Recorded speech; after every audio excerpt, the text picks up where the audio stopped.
Hello, good evening everybody. My name is Shubham Jagdish and welcome back to the channel. So आज के particular video में हम discuss करने जा रहे हैं गवर्नमेंट बजट का चैप्टर। और भाई इसके बाद सिर्फ एक ही चैप्टर आपका बाकी रहता है, नेशनल इनकम। बाकी पूरा सिलेबस मैंने आपको वन शॉट के थ्रू कंप्लीट कराया है। अलॉन्ग विद दैट मैंने आपको नोट्स भी प्रोवाइड किए हैं जो कि आप डाउनलोड कर सकते हैं हमारे फ्री स्टडी मटेरियल सेक्शन में।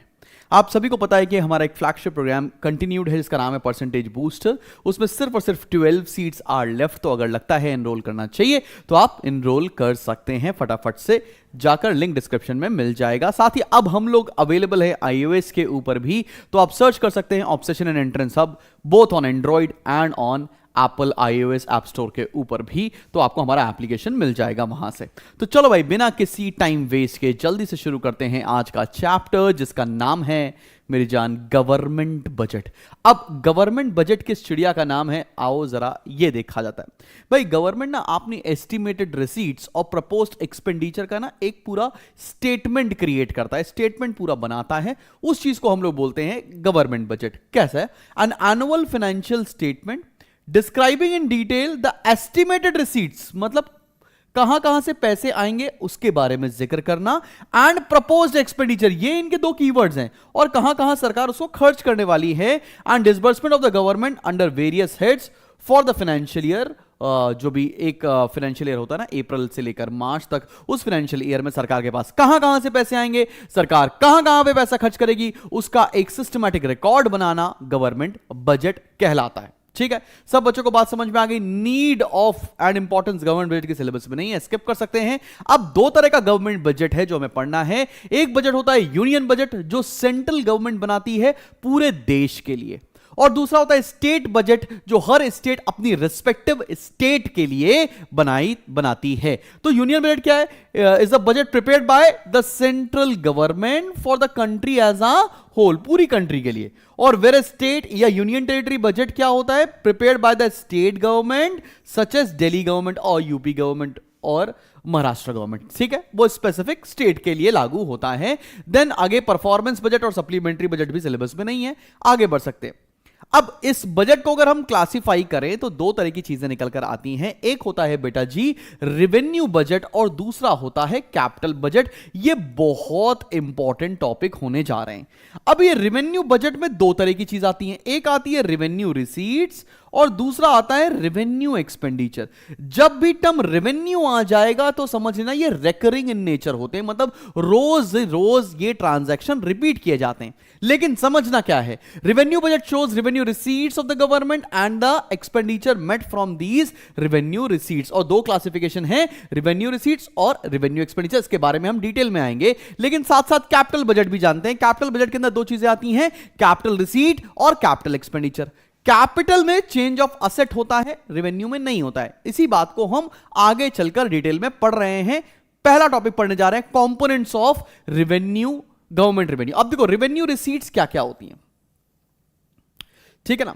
जो रेवेन्यू रिसीट्स होती है they do not create any liability, मतलब दे क्रिएट नो लाइबिलिटी और no sale in reduction in asset. मतलब ये ना तो कोई लाइबिलिटी क्रिएट करते हैं ना कोई असेट कम करते हैं। ये ना तो है, ना ही कोई लाइबिलिटी क्रिएट करेंगे ना ही कोई असेट को कम करेंगे। वो होती है रेवेन्यू रिसीट्स। क्या बात समझ में आ रही है? इसी का सिमिलर होता है अब आपका रेवेन्यू एक्सपेंडिचर भी। मैं यहीं पर बता दूं रेवेन्यू एक्सपेंडिचर क्या होगा बेटा जी, ना तो कोई लाइबिलिटी कम होगी और ना ही कोई असेट क्रिएट होगा, उसे रेवेन्यू एक्सपेंडिचर कहा जाता है। अब रेवेन्यू रिसीट्स के बहुत सारे टाइप्स होते हैं। क्या क्या होता है? पहला होता है टैक्स रेवेन्यू और दूसरा होता है नॉन टैक्स रेवेन्यू। सरकार के पास दो सोर्सेज से ही पैसा आएगा, या तो वो टैक्स से पैसा कलेक्ट करने वाली है या वो नॉन टैक्स एक्टिविटी से पैसा कलेक्ट करने वाली है। ये टैक्स क्या होता है? टैक्स को भी दो पार्ट में डिवाइड किया है। एक तो है पर्सनल इनकम टैक्स, मतलब जो हर एक बंदा जो इनकम कमा रहा है उसके ऊपर उसको कंपलसरी पेमेंट करना पड़ेगा सरकार को, जैसे इनकम टैक्स होता है। दूसरा होता है कॉर्पोरेशन टैक्स। कॉर्पोरेशन टैक्स किसके ऊपर लगता है? कंपनीज के ऊपर टैक्स लगता है। जो बिजनेस कर रहे हैं वो अपने प्रॉफिट के ऊपर टैक्स पे करते हैं। तीसरा होता है बेटा जी कस्टम ड्यूटीज। कस्टम ड्यूटीज किस पे? अगर आप कुछ इंपोर्ट करते हो सामान फ्रॉम दूसरी कंट्रीज, उसके ऊपर जो टैक्स देना पड़ता है उसे हम लोग कस्टम ड्यूटीज बोलते हैं। अगला क्या है? Excise, central union excise duties. ये क्या होता है भाई? जो एक कंट्री के अंदर प्रोड्यूस होते हैं उसके ऊपर हम लोग टैक्स देते हैं। मतलब these duties are levied by the central government on commodities produce within the country. ये उस पर टैक्स लगता है जो हमारे देश के अंदर कमोडिटीज प्रोड्यूस होती है। जो दूसरी कंट्री से हम लेकर आते हैं उसके ऊपर कस्टम्स हम पे करते हैं। क्या बात समझ में आ रही है? आगे होता है सर्विस ड्यूटीज। ये क्या है बेटा जी? Service tax is levied on services provide by the people. ठीक है ना? जैसे कि अगर आपने कोई होटल लिया, होटल में जो सर्विस पिया, आजकल ये सर्विस टैक्स को भी रिप्लेस करके जीएसटी के अंदर ही क्लब कर दिया, सारे इनडायरेक्ट टैक्स को जीएसटी के अंदर ही मर्ज कर दिया। जीएसटी क्या होता है? Goods and service tax. मतलब जो भी आप गुड्स या सर्विस यूज कर रहे हैं उसके ऊपर जो टैक्स लगने वाला है उसको जीएसटी बोलते हैं। आज की डेट में ऑलमोस्ट सारे टैक्स मर्ज होकर, सारे इनडायरेक्ट टैक्स मर्ज होकर जीएसटी के अंदर आ चुके हैं। फिर आता है इंटरेस्ट टैक्स। इंटरेस्ट टैक्स का मतलब क्या? It is levied on the gross interest earn by the financial institution such as commercial bank, financial companies etcetera. मतलब जो बैंक वगैरह पैसा कमाते हैं उसके ऊपर जो टैक्स देंगे उसे हम इंटरेस्ट टैक्स बोलते हैं। तो ये तो था तुम्हारा कि भाई सरकार के पास टैक्स से कहां के से या किस किस सोर्स से पैसा आता है। अब हम बात करने जा रहे हैं नॉन टैक्स रेवेन्यू की। टैक्स के अलावा सरकार के पास कहां से पैसा आता है? पहला है इंटरेस्ट रिसीट। इंटरेस्ट रिसीट का मतलब क्या है? Central government gives loan to state government, union territories and government departments like railways, public sector etcetera. Accordingly it gets revenue in the form of interest income from these loans. अब देखो क्या है, central government अपनी state government को या कोई public sector undertaking को कर्जा देती है, लोन देती है, और उस लोन पर इंटरेस्ट चार्ज करती है, जिसको हम लोग इंटरेस्ट रिसीट की कैटेगरी के अंदर रखते हैं।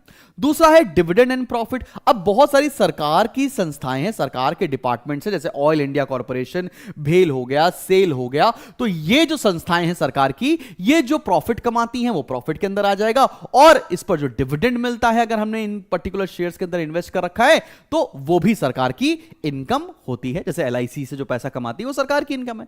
अगला क्या है? Revenue from services provided by the government. अब जो गवर्नमेंट सर्विसेज प्रोवाइड करती है, जैसे 2G 3G लाइसेंसेस निकाल कर आती है, और जैसे कि दूरदर्शन आता है, ट्रांसपोर्ट फैसिलिटी, टूरिज्म से जो पैसा कमाती है, वो सब कुछ आपका इस पर्टिकुलर हेडिंग के अंदर आ जाएगा, मतलब revenue from services provided by government. अगला है ग्रांट इन एड। मतलब सरकार को हो सकता है कि कुछ पैसा एज अ डोनेशन मिल रहा हो, तो वो भी सरकार की इनकम के अंदर आ जाएगा। सब बच्चों को बात समझ में आ रही है?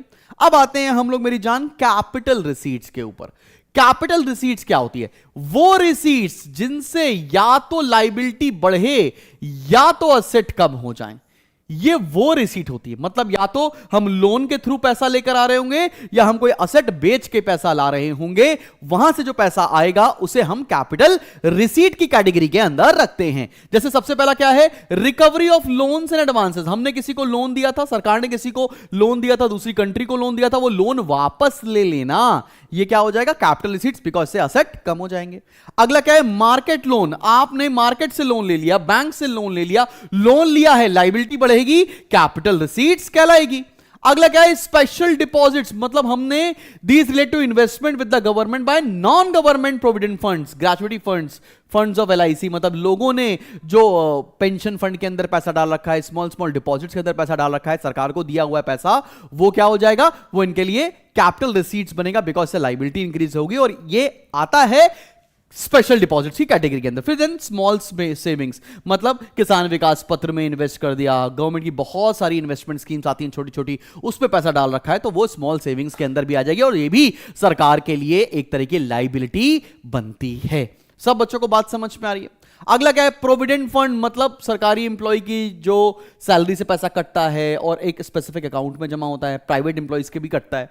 Then external assistance. External assistance का मतलब क्या है? विदेश से आपने लोन ले लिया, IMF से आपने लोन ले लिया, ये भी आपका कैपिटल रिसीट्स के अंदर आएगा। एंड डिसइन्वेस्टमेंट, और मुझे ऐसा लगता है कि 2026 के पेपर में ये वाला पॉइंट जरूर पूछा जाएगा। अब बेटा जी, डिसइन्वेस्टमेंट होता क्या है? डिसइन्वेस्टमेंट का मतलब होता है जब कोई सरकारी संस्था अपना कोई भी पार्ट किसी प्राइवेट सेक्टर को बेच देगी, उसे बोलेंगे डिसइन्वेस्टमेंट। मतलब selling of public sector enterprise to a private sector enterprise is known as disinvestment. और सरकारी संस्था को बेचकर भी पैसा आएगा, उसे भी हम लोग कैपिटल रिसीट्स की कैटेगरी के अंदर रखने वाले हैं।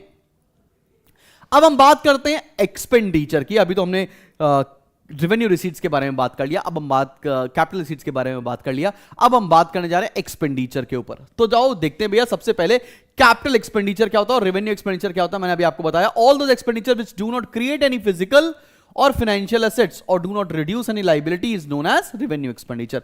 मतलब ना तो कोई असेट बनेगा ना कोई लाइबिलिटी कम होगी, ना तो वो हो गया रेवेन्यू एक्सपेंडिचर। कैपिटल एक्सपेंडिचर क्या होगा, या तो कोई एसेट क्रिएट होगा या लाइबिलिटी कम होगी, या तो, तब उसे हम बोलेंगे कि वो कैपिटल एक्सपेंडिचर हो रहा है। ठीक है, development and non development expenditure is not the part of the syllabus, तो इसको स्किप करते हैं और अगले टॉपिक पे बढ़ते हैं। अब आता है बेटा जी बैलेंस बजट क्या है, डेफिसिट बजट क्या है और सरप्लस बजट क्या है। देखो बैलेंस बजट मतलब क्या होता है, जब जितनी कमाई receipts is equals to expenditure, मैंने जितना पैसा कमाया और जितना पैसा मैंने खर्च कर दिया वो दोनों बराबर हैं, तो उसको बोलेंगे हम लोग बैलेंस बजट। डेफिसिट बजट मतलब क्या है, मेरा खर्चा ज्यादा है और मेरी कमाई कम है, तो उसको हम लोग हमेशा डेफिसिट बजट की कैटेगरी के अंदर डालेंगे। तीसरा है सरप्लस बजट, मतलब जब रिसीट्स ज्यादा हैं एक्सपेंडिचर कम है तो उसे सरप्लस बजट बोलते हैं। देश के लिए बैलेंस बजट भी अच्छा है, सरप्लस बजट भी अच्छा है, लेकिन डेफिसिट बजट किसी भी देश के लिए अच्छा बजट नहीं माना जाता है। तो आओ बढ़ते हैं अब इसी के टॉपिक के ऊपर। तुम्हें पता है हमारे देश में 3 तरह के डेफिसिट होते हैं, एक होता है रेवेन्यू डेफिसिट, एक होता है फिस्कल डेफिसिट और एक होता है हमारा प्राइमरी डेफिसिट। ठीक है, चलो एक एक करके हम सारी बातों को बताने जा रहे हैं और इसके इंप्लीकेशन बहुत इंपॉर्टेंट होने वाले हैं। 100% यहां से एग्जाम में आएगा ही आएगा। शाहरुख खान की तरह यहां से बोर्ड इम्तिहान में आपका टॉपिक इंतजार कर रहा है। तो अगर तुमने अभी तक कुछ भी नहीं पढ़ा है तो ये टॉपिक तो तुमको बहुत दिल लगा कर पढ़ने की जरूरत है। दिल लगा सर, दिल तो मैंने उससे लगा लिया था सर, कोई बात नहीं बेटा, लेकिन तुमको यहां दिल और लगाना पड़ जाएगा। ठीक है ना, चलें शुरू करें। सबसे पहले बात आते हैं रेवेन्यू डेफिसिट के ऊपर। ये रेवेन्यू डेफिसिट क्या होता है, रेवेन्यू डेफिसिट का मतलब होता है revenue expenditure minus revenue receipts. Revenue expenditure तुम्हें पता है, रेवेन्यू रिसीट्स तुम्हें पता है, दोनों के डिफरेंस को हम लोग रेवेन्यू डेफिसिट कहते हैं। डेफिसिट जब होगा मतलब पैसों की जब कमी होगी तो इससे हमारी इकोनॉमी पे कुछ फर्क पड़ता है। क्या फर्क पड़ता है आओ जरा जानते हैं, उसी को हम लोग बोलते हैं इंप्लीकेशन। इंप्लीकेशन को एक एक पॉइंट लेकर जाऊंगा, ये नोट्स जरूर से डाउनलोड कर लेना, आपके लिए एकदम रामबाण साबित होने वाले हैं। कैसे डाउनलोड करना है नोट्स, हमारे फ्री स्टडी मटेरियल सेक्शन से। एप्लीकेशन डाउनलोड करो, फ्री स्टडी मटेरियल सेक्शन पर जाओ और ये नोट्स डाउनलोड कर लो बेटा। ठीक है, पहला revenue deficit indicates the governments current financial status. Revenue deficit क्या बताती है, गवर्नमेंट की प्रेजेंट स्टेट बताती है। ठीक है कि नहीं, revenue deficit means dissaving और गवर्नमेंट्स अकाउंट, मतलब सरकार के पास कितना कम पैसा है। It shows that government is spending more than its current income. सीधी सी बात है, बता रहा है कि सरकार के पास जितना इनकम है उससे ज्यादा वो खर्च कर रही। अब होता क्या है, अगर higher borrowing puts pressure on revenue expenditure, जब कोई भी देश की सरकार बहुत ज्यादा कर्जा लेती है, लोन लेती है, तो उससे बहुत ज्यादा जो आता है प्रेशर पड़ता है किसके ऊपर, रेवेन्यू डेफिसिट के ऊपर, इन the form of interest payment. क्योंकि जितना ज्यादा कर्जा लेंगे उतना ज्यादा इंटरेस्ट पे करना पड़ेगा। In the form of interest payment, this further adds to the problem of deficit. Already deficit चल रहा है, सरकार ने और कर्जा ले लिया, कर्जे के ऊपर इंटरेस्ट पे करना पड़ेगा और डेफिसिट बढ़ने लगेगा। बात यह है, क्लियर है कि नहीं क्लियर? एक्सक्यूज मी, ठीक है, ठंड हो रही है भाई लखनऊ में। Since borrowed funds are generally incurred to finance consumption expenditure of the government, a high level of revenue deficit causes inflationary pressure in the economy. ज्यादातर जो रेवेन्यू डेफिसिट को पूरा करने के लिए कर्जा लिया जा रहा है वो कंजम्पशन के लिए लिया जा रहा है, वो किसी डेवलपमेंट एक्सपेंडिचर के लिए नहीं लिया जा रहा है, जिसकी वजह से देश में लगातार इन्फ्लेशन आने लगेगा, महंगाई आने लगेगी। ये तीसरा इंप्लीकेशन है। क्या बात सबको समझ में आ रही है? तो पहला इंप्लीकेशन क्या है कि सरकार ज्यादा खर्च कर रही है अपनी इनकम से, जिसकी वजह से प्रेशर आ रहा है इन the form of interest payment, और तीसरा inflationary pressure in the economy आने जा रहा है। तो क्या 3 इंप्लीकेशन तुम्हारी आंखों के रास्ते दिल में उतरे? जल्दी से बताओ, आगे बढ़े और अब फिस्कल डेफिसिट के ऊपर आ जाएं। फिस्कल डेफिसिट क्या होता है? Total expenditure minus total receipts excluding borrowing. Excluding borrowing, borrowing को हटा दें और टोटल एक्सपेंडिचर और टोटल रिसीट्स को माइनस कर दें तो इससे निकलकर आता है फिस्कल डेफिसिट। क्या बात समझ में आ रही है? अब फिस्कल डेफिसिट के क्या इंप्लीकेशन होते हैं? देखो यहां पर हम बोरोइंग को इंक्लूड नहीं कर रहे।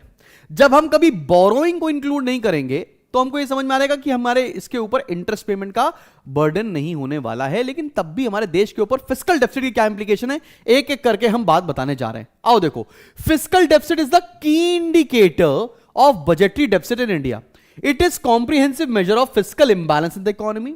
It measures the total resource gap. ओहो, मतलब सरकार को कितने पैसों की आवश्यकता है, टोटल रिसोर्स गैप मेजर करने के लिए फिस्कल डेफिसिट जरूरी होता है। एमसीक्यू बनेगा यहां से। It indicates the extent to which the government is living beyond its mean, मतलब कितना ज्यादा अपने मीन्स के बियॉन्ड हमारी सरकार चल रही है, यह फिस्कल डेफिसिट को देखकर पता चलेगा कि मतलब हमारे देश को चलाने के लिए कितना कर्जा लेने की आवश्यकता है, यह फिस्कल डेफिसिट को देखकर पता चलने वाला है। ठीक है ना? It measures the total resource gap of the government. It indicates the extent to which the government is living beyond it means, ये तो रिपीटेड हो गया, इसको छोड़ दो। A large physical deficit implies a large amount of borrowing. जितना बड़ा physical deficit होगा उससे यह समझ में आएगा उतना ज्यादा सरकार को कर्जे की जरूरत है, बोरोइंग की जरूरत है। Government has to borrow to meet this deficit, government को कर्जा लेना पड़ेगा। This increases the future liability of the government in the form of payment of interest and repayment of loans. अगर इस डेफिसिट को पूरा करने के लिए और कर्जा लेना पड़ेगा, कर्जा लिया तो फ्यूचर में इंटरेस्ट पेमेंट और लोन रीपेमेंट दोनों बढ़ता चला जाएगा और बर्डन बढ़ेगा। Payment of interest increases revenue expenditure, this में इंक्रीज द रेवेन्यू डेफिसिट। अब जितना कर्जा लोगे उस पर आप इंटरेस्ट पे करोगे तो आपका रेवेन्यू एक्सपेंडिचर बढ़ जाएगा, रेवेन्यू डेफिसिट भी बढ़ जाएगा। High fiscal deficit generally leads to wasteful and unnecessary expenditure of the government. High fiscal deficit बताता है कि सरकार unnecessary के खर्चे कर रही है, ठीक है ना? A large fiscal deficit may lead to inflationary pressure in the economy. लगातार फिस्कल डेफिसिट होने से देश के अंदर इन्फ्लेशन आएगा और कहीं ना कहीं विशियस डेट ट्रैप में हमारी इकोनॉमी फंस जाएगी। सबसे इंपॉर्टेंट टॉपिक पढ़ने जा रहे हैं हम लोग, वो है प्राइमरी डेफिसिट। प्राइमरी डेफिसिट का फॉर्मूला होता है fiscal deficit minus interest payment. अभी होता क्या, अभी कई बार तुमसे बहुत सारे पॉलिटिशियंस जिनको थोड़ी इकोनॉमिक्स की समझ नहीं होगी शायद, वो बोल देंगे कि भाई यार ये जो डेफिसिट है ना, ये मेरी वजह से नहीं है, ये पिछली सरकार की वजह से है। पिछली सरकार ने कर्जा ले रखा था, उसकी वजह से हमारे देश को आज प्रॉब्लम फेस करनी पड़ रही है। तो तुम इकोनॉमिक्स के स्टूडेंट हो, तुम्हें थोड़ा अच्छे समझना पड़ेगा, तो तुम्हें इस तरह की गवर्नमेंट का क्या देखना पड़ेगा, प्राइमरी डेफिसिट। प्राइमरी डेफिसिट बोलता है फिस्कल डेफिसिट में से इंटरेस्ट पेमेंट भी निकाल दो। इंटरेस्ट पेमेंट क्या, जो तुमने पास्ट में लोन ले रखे हैं उसके ऊपर तुम इंटरेस्ट पेमेंट कर रहे हो, इंटरेस्ट पेमेंट भी निकाल दो, तो तुम्हें एक्चुअल पोजीशन, करंट स्टेटस समझ में आ जाएगा कि ये जो करंट सरकार चला रही है देश, वो कितना खराब तरीके से चला रही है। आओ इसका इंप्लीकेशन देखते हैं तो और मजा आने वाला है। Primary deficit indicates the real position of the government finances as it excludes interest burden in respect of loan taken in the past. Real position कौन बताता है, primary deficit. It shows how much the government is borrowing to meet its expenses other than interest payment. ये बताता है कि सरकार कितना कर्जा ले रही है अपने नीड्स को फुलफिल करने के लिए apart from their interest payment. अगला, it measures the fiscal discipline of the government, that is the way the government is conducting its financial affairs. कैसे सरकार चला रही है, एक्चुअल स्टेटस तुमको यहां से पता चलता है। Then budgetary procedure is again not there in the syllabus, तो भाई यहां पर आपका यहां पर जाकर आपका चैप्टर होता है खत्म। Thank you so much for joining the class. मुझे लगता है आपको ये चैप्टर समझ में आया होगा। So now we are left with only one chapter, that is national income. मिलते हैं बहुत जल्दी एक नेक्स्ट वीडियो के साथ। Keep smiling and keep learning and God bless you all. कैसा लग रहा है आपको प्रिपरेशन करते समय, या कोई परेशानी आ रही है तो जरूर कमेंट सेक्शन में लिखकर बताएं, और ये नोट्स जाकर जरूर डाउनलोड कर लें हमारे फ्री स्टडी मटेरियल सेक्शन से। God bless you all.